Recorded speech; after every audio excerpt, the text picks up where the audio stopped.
ಮಕ್ಕಳೆಲ್ಲ ತೂಗು ತೊಟ್ಟಿಲಲ್ಲಿ ನನ್ನ ನಿಟ್ಟರಲ್ಲ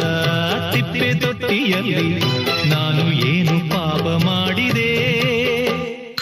ಅರ್ಧರಾತ್ರಿಯಲ್ಲಿ ಅರ್ಧ ನಿದ್ದೆಯಲ್ಲಿ ತಾಯಿ ಹಾಲು ಎಲ್ಲಿ ಲಾಲಿ ಹಾಡು ಎಲ್ಲಿ ನಾನು ಯಾವ ದ್ರೋಹ